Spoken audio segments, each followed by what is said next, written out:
Hi மக்களே, இன்றைக்கான recipe என்னென்னு பார்த்தீங்கன்னா மொறு மொறுன்னு சூடாக ஒரு மசால் வடை, கடலைப்பருப்பு வடைங்க. கடலைப்பருப்பு வச்சு செய்யக்கூடிய ஒரு அருமையான வடை.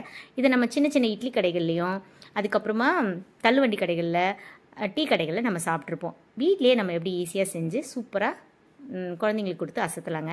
அதுக்கு சைட் டிஷ்ஷாக ஒரு நல்ல கார சட்னி, ஆந்திரா ஸ்டைலில் ஒரு காரம் அரைச்சிக்கிட்டிங்கன்னா அருமையாக இருக்கும். கூடவே ஒரு காஃபி, நல்ல ஒரு ப்ரூ காஃபி எடுத்துக்கிட்டிங்கன்னா சூப்பராக இருக்குங்க.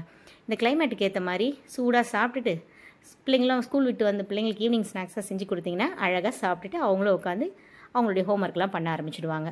எத்தனை பேருக்கு இந்த காம்பினேஷன் பிடிக்கும்னு மறக்காமல் கமெண்ட்ஸில் சொல்லுங்கள். அதுக்கு தேவையான பொருட்கள் என்னென்னு பார்த்தீங்கன்னா, ஒரு 200 கிராம் கடலைப்பருப்பு எடுத்து நல்லா கழுவி ஊற வச்சுக்கோங்க. ஒரு 1 hour ஊறட்டும். ஊறினதுக்கப்புறம் அதுக்கு என்னென்ன பொருட்கள் தேவைன்னு சொல்கிறேன். ஒரு 2 பெரிய வெங்காயம் ப்ளஸ் சின்ன வெங்காயம்லாம் சேர்த்து நறுக்கி வச்சுருக்கேன். புதினா, கொத்தமல்லி, பச்சை மிளகா, 1 ஸ்பூன் அளவுக்கு ஜீரகம், 1/2 ஸ்பூன் அளவுக்கு சோம்பு, தேவையான அளவு உப்பு தாங்க. நல்லா ஊறி இருக்கிற கடலைப்பருப்பை ஒரு மிக்சி ஜாருக்கு நல்லா மாற்றிட்டு, இந்த தேவையான அளவு உப்பு ப்ளஸ் இந்த 1/2 ஸ்பூன் அளவுக்கு சோம்பு இருக்குது பார்த்தீங்களா, அது எல்லாத்தையும் சேர்த்து நல்லா இந்த அளவுக்கு கொரகொரப்பாக அரைச்சிக்கோங்க. தண்ணி தேக்க தேவையில்லைங்க. இதுதான் மெயினான விஷயம். நம்ம மிக்சி வந்து ஆஃப் பண்ணி நல்லா கிளறி கொடுத்து இந்த மாதிரி நல்லா உதிரியாக கொரகொரப்பாக அரைச்சி எடுத்துக்கணும். அதுக்கப்புறம் இந்த 1 ஸ்பூன் அளவுக்கு ஜீரகத்தை சேர்த்துட்டு வெங்காயம், பச்சை மிளகா, கொத்தமல்லி, புதினாங்க. இந்த இன்க்ரீடியன்ஸே போதும். நான் சொல்கிறேன் இந்த மெத்தடில் நீங்கள் ஒரு தடவை ட்ரை பண்ணி பாருங்கள். உங்கள் வீட்டில் இருக்க எல்லாருக்கும் பிடிக்கும். அடிக்கடி நீங்களும் ட்ரை பண்ணுவீங்க. ஸோ இதே மெத்தடில் போட்டு இந்த வெங்காயத்தில் நல்லா பிணைஞ்சு கொடுத்தீங்கன்னா இதுலேருந்தே ஒரு தண்ணி வரும். கடலைப்பருப்பு அரைக்கிறப்போ கண்டிப்பாக தண்ணி சேர்க்காதீங்க. அப்புறம் வடையை தட்டி எண்ணெயில் போடும்போது உங்களுக்கு ரொம்ப செட் ஆகாமல் போயிடும், பிரிஞ்சிரும். அதனால் என்னென்னா கரெக்டாக இந்த மாதிரி சுற்றி நிப்பாட்டி மிக்சியை நிப்பாட்டிட்டு சுற்றி எடுத்து விட்டு அரைச்சிங்கன்னா கரெக்டாக இருக்கும். அப்புறம் வெங்காயத்தை நல்லா பிணைஞ்சு கொடுத்து இந்த மாதிரி நல்லா மிக்ஸ் பண்ணுற அளவுக்கு பண்ணிச்சுக்கோங்க. போதும், வேறு எந்த இன்க்ரீடியன்ஸும் தேவையில்லைங்க. அவ்வளோதாங்க. 10 நிமிஷம் கழித்து எண்ணெயை ஊற்றிட்டு ஒரு வடைச்சட்டியில் எண்ணெயை ஊற்றி ஒரு மீடியம் ஃப்ளேமில் வச்சுட்டு வடை போடுறப்போ எப்பயுமே ரொம்ப ஃபுல் தீயில் வேண்டாம், மீடியம் ஃப்ளேமில் வச்சுக்கோங்க. அவ்வளோதான். ஒரு சின்ன சின்ன பால் சைஸ் எடுத்து இந்த மாதிரி தட்டிக்கோங்க. கரெக்டாக இருக்கும். உங்களுக்கு வேணுன்னா பெரிய சைஸ் வடையும் தட்டிக்கோங்க, இல்லாட்டி குட்டி குட்டி மினி வடையும் தட்டிக்கோங்க. எப்படி செஞ்சிங்கனாலும் டேஸ்ட்டும் அருமையாக இருக்கும். செய்யும் போது உங்களுக்கும் ஈஸியாக இருக்கும். பிகினர்ஸாக இருந்தீங்கன்னா இதை இந்த பக்குவத்துக்கு மாவு கரெக்டாக ரெடி பண்ணிட்டீங்கன்னா நீங்களே செய்கிறது ரொம்ப ஈஸி. ஃபஸ்ட் டைம் செய்கிறவங்களா இருந்தீங்கனாலும் பக்காவாக வருங்க. டேஸ்ட்டும் நல்லாயிருக்கும், ஸ்ட்ரக்சரும் நல்லாயிருக்குங்க.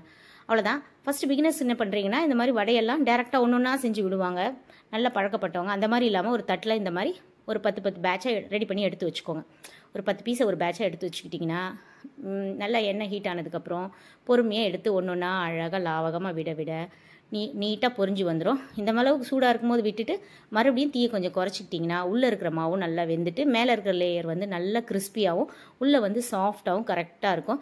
வேறு எந்த இன்க்ரீடியன்ஸும் போட வேண்டியதில்லை. சில பேர் இஞ்சி பூண்டு பேஸ்ட்டு சேர்ப்பாங்க. ஸோ கடலை பருப்போட ஃப்ளேவர் நல்லா என்ஹான்ஸ் பண்ணி வேணும் சாப்பிட்றதுக்கு பிடிச்சவங்க இஞ்சி பூண்டு பேஸ்ட் சேர்க்காதீங்க. இல்லாட்டி அந்த மெத்தடை நம்ம இன்னொரு வீடியோவில் பார்க்கலாம். ஸோ அவ்வளோதாங்க. நல்லபடியாக இதெல்லாம் போட்டுட்டு ஒரு 10 நிமிஷம் கழித்து திருப்பி கொடுத்து நல்லா செவந்து வரும்போது எடுத்து சுட சுட நான் சொன்ன மாதிரி காஃபியோடையும் கார சட்னியோடையோ இல்லை உங்களுக்கு பிடிச்ச சட்னி சாம்பாரோட பரிமாறினீங்கன்னா அருமையாக இருக்கும். இதே வடையை ரசத்துக்கு யூஸ் பண்ணிக்கிட்டு ரசம் வச்சு ரச வடையாக யூஸ் பண்ணலாம், சாம்பார் வடையாக யூஸ் பண்ணலாம்.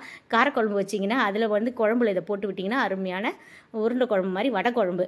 சும்மா எல்லா பர்பஸாகவும் நம்ம இதை யூஸ் பண்ணிக்கலாங்க. மல்டி பர்பஸாக ஒரு வடை சுட்டுட்டா 4 வெரைட்டியாக நம்ம யூஸ் பண்ணிக்கலாம்.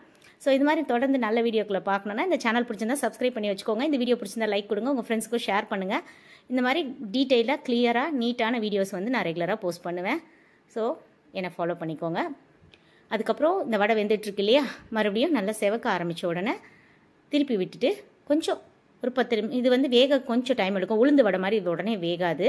பருப்பு நம்ம அந்த பொறுமையாக வேக வச்சு தான் நம்ம எடுத்தாகணும். அப்போ தான் உள்ளே இருக்கிற அந்த மாவு பச்சை வடை இல்லாமல் கரெக்டாக வெந்து வருங்க. ஸோ இந்த மாதிரி நல்லா கிளறி கொடுத்து திரும்ப நல்லா சுழட்டி விட்டு நல்லா 2 பக்கம் செவந்து வரணும். இந்த மாதிரி ஒரு வடிகட்டியை வச்சு எடுத்து வடிகட்டி பரிமாறிடுங்க. வேறு ஒரு பெரிய வேலைலாம் கிடையாது. இந்த வேகிற நேரம் மட்டும்தான் நமக்கு ஒரு மெயினான நேரம். அப்போ மட்டும்தான் நம்ம கொஞ்சம் பொறுமையை கடைபிடிச்சு செஞ்சிடணும். வீட்டில் செய்கிற எல்லா ரெசிபியுமே தனி ஸ்பெஷல் தான். நீங்கள் எப்படி வேணாலும் வீட்டில் செஞ்சு பாருங்கள். அது சரியாக வருதோ வரலையோ, ஆனால் டேஸ்ட் மட்டும் யாருக்குமே பெருசாக மிஸ் ஆகாது.